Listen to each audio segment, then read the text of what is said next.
जी दोस्तों, अस्सलाम वालेकुम। क्या हाल चाल हैं? ठीक हो? ये जो आज हमने वीडियो बनाई है, इसको रस्सी के साथ हमने बटेर पकड़ा था, ये वाला। तो बहुत मज़ा आया इस बटेर को पकड़ने का। तो उम्मीद करता हूँ कि आप लोगों को भी ये वीडियो बहुत पसंद आएगी। तो इस बटेर ने हमें सताया तो बहुत है, लेकिन पहले मादी की आवाज़ पे नहीं आया, तो मजबूरन इसको रस्सी लगानी पड़ी। इसमें दो तीन बटेरे थे, लेकिन देखते हैं हमारी किस्मत में कितने बटेरे होते हैं। हम दो तीन तीन तो बोल रहे थे ना इस खेत में। तो चलिए वीडियो देखते हैं, इसमें मज़ीद कितने बटेरे हमारे हाथ आते हैं। लेकिन उससे पहले जो हमारे चैनल पे नए हैं, जो पहली दफ़ा वीडियो देख रहे हैं, उनसे गुजारिश है कि वो हमारे चैनल को सब्सक्राइब कर लें और साथ ही साथ बेल का बटन भी दबा दें, ताकि ऐसी हर इंटरेस्टिंग वीडियो आप लोगों को सबसे पहले मिल सके। तो दोस्तों, ये हमारा हंटिंग के बारे में ये चैनल है, बटेर के शिकार के लिए। तो डेली रूटीन की तरह, डेली रूटीन से हम वीडियो अपलोड करते हैं। तो उम्मीद करता हूँ कि आप लोगों को बहुत पसंद आएगी हमारी हर वीडियो। तो प्लीज़ हमारे चैनल को ज़रूर सब्सक्राइब कर लेना, सब्सक्राइब करना मत भूलिएगा। तो चलिए देखते हैं वीडियो।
हला हला उधर हला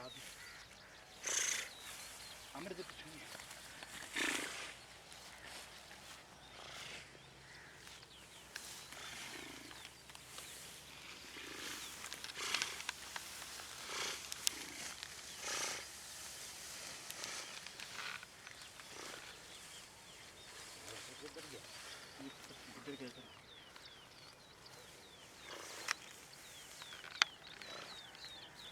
बहुत काम आ रहा है यार इस बटेरे ने, दिन चढ़ाता।